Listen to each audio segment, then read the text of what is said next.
Today I'm going to be talking about this project. It's a calculator project. It's basically we are using Spring Framework to build a calculator. That's the simplest way I can put it. All right, let's go ahead and start. So we're going to start with the controller class. So in this case, you see that we already established the mapping. So we have the add, and then we have the how we handle the request, the get request, and everything. I'll be going through into the service class next. So let's just go ahead and see how the mapping is set up. So we also have subtract, basically, and then we also have multiply and divide. Okay, so those are the things that we have. And then another bonus thing is that we have a get method, a get history method. Basically this method, it's gonna get or retrieve all the history of the calculator, of the operation done in the calculator, and then we can choose to delete everything or just keep it.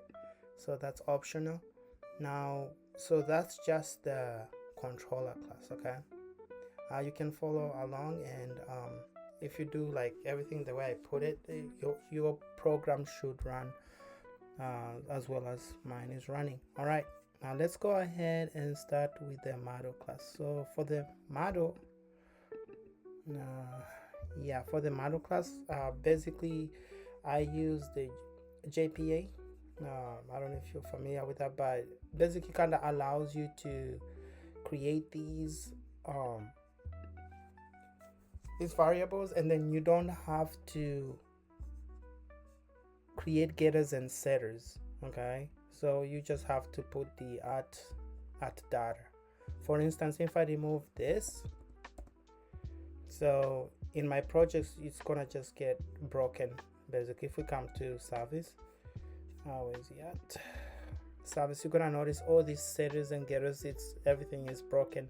So it's important that you kind of get familiar with this. But like, if you don't know about this, just comment below, and I'm willing to give you all the resources you need regarding this. I've worked on so many projects, whether it's at work or just my personal projects. I've done that. So anyways, let's get back to the topic. So as you see here, we have the calc. So this is our calc class. Basically, these are the parameters that we're going to be passing in. We're gonna be using so we have the first number, second number, solution, is array, expression, and operation. You're gonna have a deep understanding how we use all these as we go into the service class, which is our next one. So we're gonna start with the interface, basically the methods that we're gonna be implementing inside our service. Okay, so we have the add, the subtract, divide, multiply, get history, delete history. So basically building a calculator is straightforward. You just have to have these operations, and you just have to basically create the functions doing that. But in this project, I added another thing where we also, if you have like an array, you just add, subtract, you basically apply all these operations that are mentioned here. So that's one thing that comes with this project. All right, let's go ahead and check our service class. So inside our service class, we're gonna start with one thing at a time. So let's start with our add method. So our add method, of course, is gonna add, but at the same time, so here it's going to add the two numbers, which is right here, calc.get first number plus .get second number, and that's gonna basically add up to the solution what we have. And then we're gonna set the solution to the double that we get here, and boom, just like that, we're done. And then after that, we're gonna create an expression, basically, which, let's say for instance the first number was 1 and the second number was 2. Then we're just gonna create an expression which says a1 plus 2, and then we're gonna save that in our calculator. And so this is basically part one of this project, and we're gonna create the front end of this project using Angular. So stay tuned on that one. So, and then since we already established everything, we're gonna save our body, which is calc, whatever body of the type calc, inside our database, and then so that in the future we can come back and be able to retrieve that information and do with it anything that we wish. Okay, so that's one part. So basically this is a case where we don't have an array, or where the operation is not applied on the array. And how do we know that? We basically check this boolean here. Remember, this is a boolean. So if we go to it, you're gonna notice that it's a boolean, right? So let's go back. It's a boolean right here. So we're gonna check if it is true or if it is not true. Now, if it is true, based on our request that we sent, it's going to do this. And inside here, what do we have here? We have a retrieve answer. So basically it's gonna retrieve answer. So there's a little bit of things going on here. So let's go ahead and check inside evaluate. So actually this evaluate, it's inside the same class, this class. I don't know if you guys can notice that inside the implementation class. Let's just put it like that. I don't want to take too much space here. Perfect. It's inside the implementation class. All right, so we have the try and catch method, whatever thing, to catch whatever the error exception. And so you see that we have declared our answer, whatever, our variables here on top. And so since we have an array and we checked to this, we noticed that it's a boolean, right? Our first one was add. So this is a boolean, turns out to be a true value. So since it's true, we have to do this operation here. And then if this operation fails, then we're just gonna throw an exception. But in this case, let's say it works out. So we're gonna do this operation, and then after that we're gonna save the results. Now before we save the results, let's see what happens inside this evaluate operation method. Now basically the method just does what it says. It evaluates all expressions. So in this case, we have an array, right? That's what we are checking. And inside the array, we either have to add up or find the sum of all the elements inside the array, right? So this is what's going on here. So we're just gonna add up all the elements inside the array, and then once that's done, we're gonna end up returning the answer at the end. So we're gonna use a switch basically, and depending on the operation that we have based on this character, we are going to basically apply that operation. In this case, we're going to apply addition right here. If it's not the character char, it's the operator passed here, it's subtraction. We're going to do the subtraction part, and then we're going to set the expression. The same thing applies here. If it's multiplication, we're going to do the multiplication thing, and then we're going to set the expression. Now so the trick comes here. So with the operation, with the product, we're gonna start with we're gonna set our product to 1, not to 0, right? Because if you set it to 0, then everything will always be 0, right? So you have to start with 1. Now in that case, that's what we initialize it with. We multiply by 1, and then everything else kind of goes like that, and then we set the answer to the product, because at the end we're going to return the answer. All right, so let's go ahead and check the calculator set, whatever the division. We're gonna do the same thing, but another thing is that we have to skip the first element, and the reason being, we need to divide the first number with the second number. Now if we don't skip the first number, what are we gonna divide it with? You see what I mean? So we're gonna skip it and then take it and then use it to divide it, and then we're gonna continue in that sense. Okay, I hope this makes sense. But guys, if you have any question, please I do comment below, and I will respond to every comment that I get. All right. And if you think that there is some things that needs to be improved in this code, I also welcome that. That's completely fine.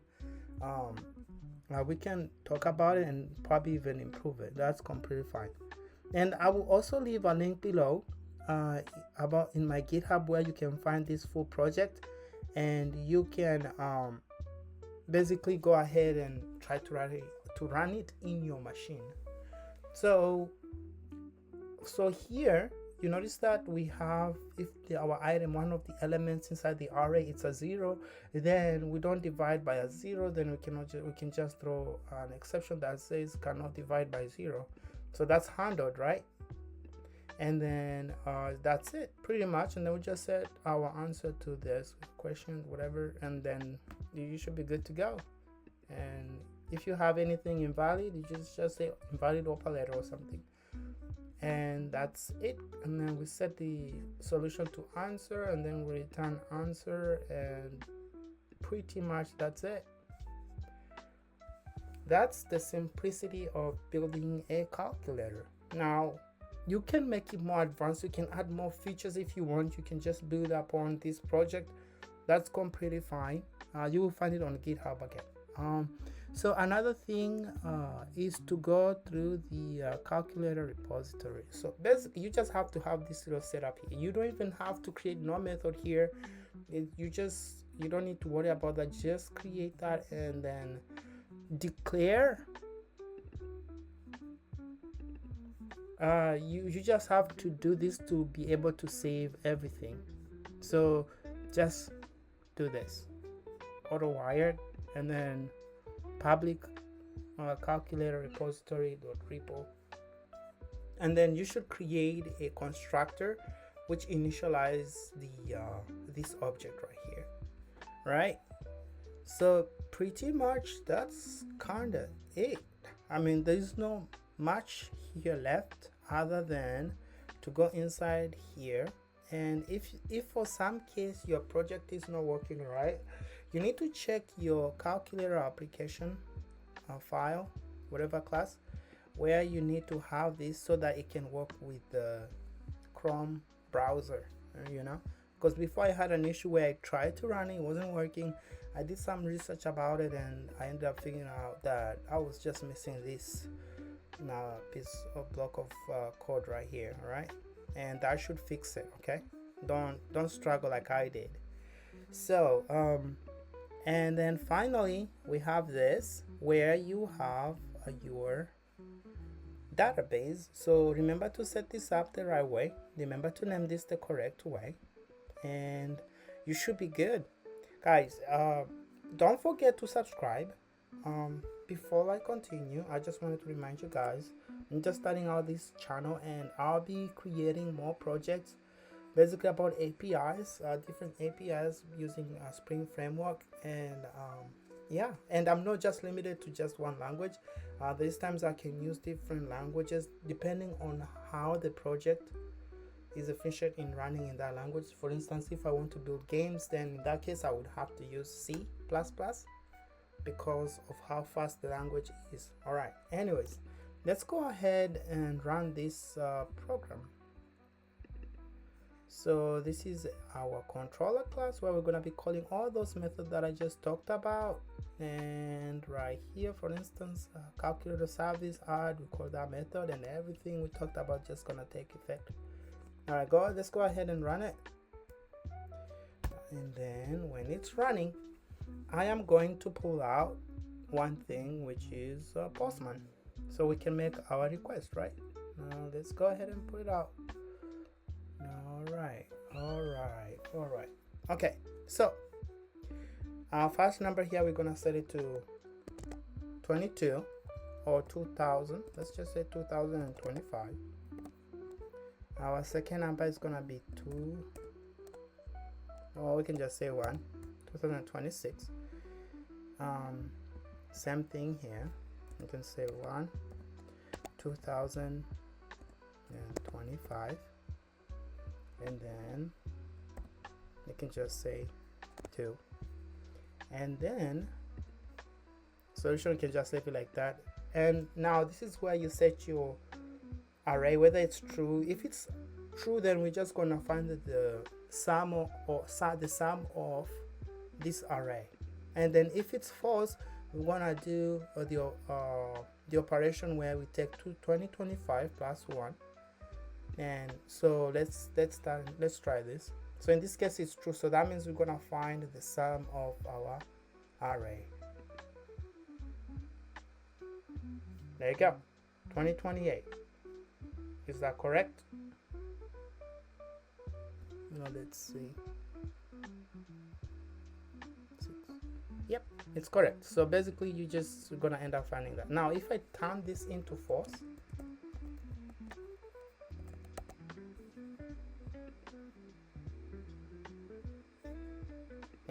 it should just to be 2026, which is correct, which is 2025 plus 1, which is 2026.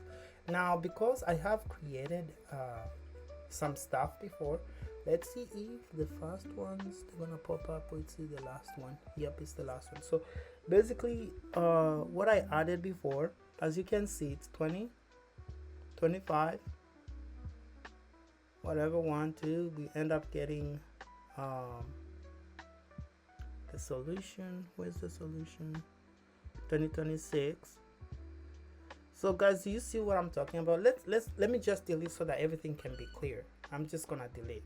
All right, now if we go back to history, we don't have anything to make sure that method works. So it works, right? I've already shown you guys in the back end how it's set up. Like I said, if you have any question, go on GitHub. I will leave the link below and go ahead and check it out. All right, let's go ahead and start again. So our first operation we did was to add 2026 with 1, 2025 with 1, which is 2026. Now if we go to history, you're gonna notice that that's what we got. We're gonna find the 2026. These are the numbers that we added, and this is the expression, and the operation was addition. Now let's do subtraction. We're just gonna subtract whatever we have there, and in this case I'm just gonna say this is false. Now add, that should be correct. We are subtracting. Now if we go back to get history, we're gonna have 2 objects, subtraction and addition. Now I don't know if you guys noticed that, but there is some bug here. So this, I need to go back to the code and change that, because it should not say addition, it should say subtraction. Now let's go to the code and I will change that real quick. I did not notice that, but we can just make that modification real quick. And this is under subtraction, which is the next method, constant subtraction. That's weird. Get summary.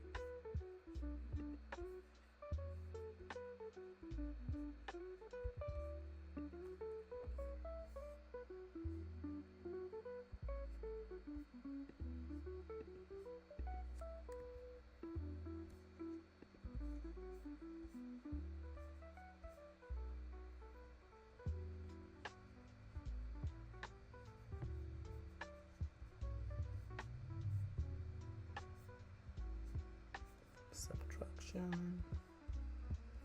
Maybe it's because I didn't set it.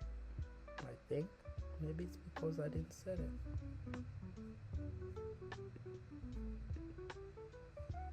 but it's the first thing that I do here, so that means the problem could be here.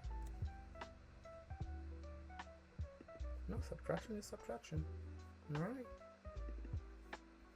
okay, let me check that out. Operation. I wonder why it says that.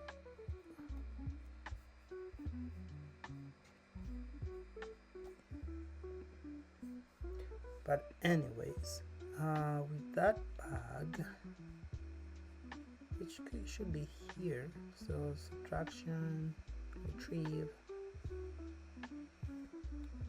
If we come back down here, set the expression, set the operation. Do we have set operation? No, we don't. We do not have set the operation here. You only have it here, but which is basically just gonna occur anyways.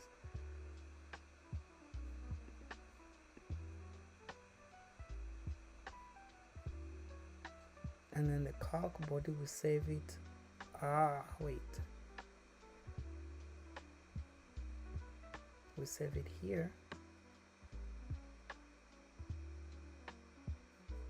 but we don't save it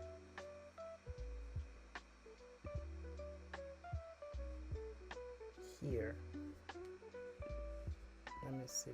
Do we save anything inside retrieve? Yes, we do. Which either way, it's just gonna be that. So anyways, like I said, so that bag, it should be somewhere here. I don't intend this video to be longer than this, but we can keep going because our normal operation, they're working right.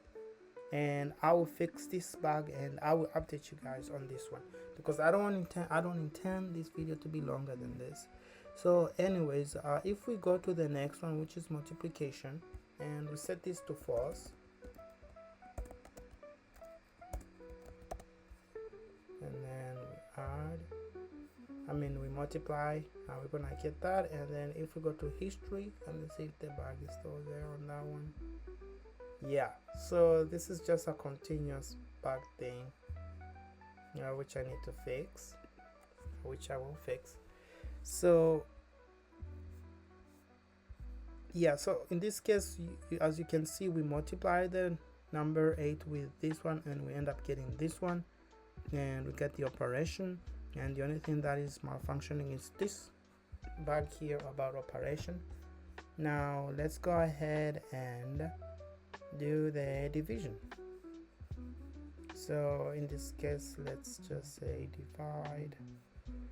So we divide this by this one, this one, this one, this one. And then you end up getting this. This is basically we are dividing the array because we set our array in to get to be true. Now if we come here and get history, and the bug is gone. So here basically we divide the array and we get that. Now if we just divide the numbers, all we need to do is to set this into false. Now if we divide by that, I guess the bug will be back. The bug will be back. Let's see. Yeah, so I see where the problem is at. But anyways, so we're just gonna divide the numbers themselves, the first number and the second number, and gonna get this. Now that's the simplicity of this calculator, and we don't need to, like, these are the functionality that you will need anyways. Now all I have to do next is to definitely get to that bug, fix that, and I will update the code inside GitHub and delete records. That's another function, basically to delete everything to get history. That's pretty much it.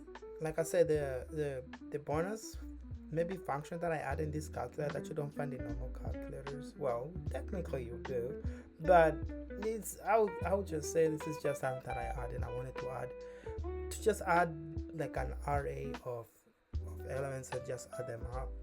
I mean, you can do that with a normal calculator, but just say 1 plus 2 plus 3 plus 3 or 1 times 1 times. Like, I mean, you can do that. So this is it's nothing special. But anyways, so this is how I implemented this. If you have any questions, please don't forget to comment below, and please do subscribe because I'm just a new YouTuber, and I'll appreciate if I have subscription, like 1,000 subscribers, because that does motivate me to continue making good content and how like to build like different APIs in Java, you name it. So pretty much that's it, and I will see you guys in the next one. So yeah, just don't forget to subscribe, guys. Thank you.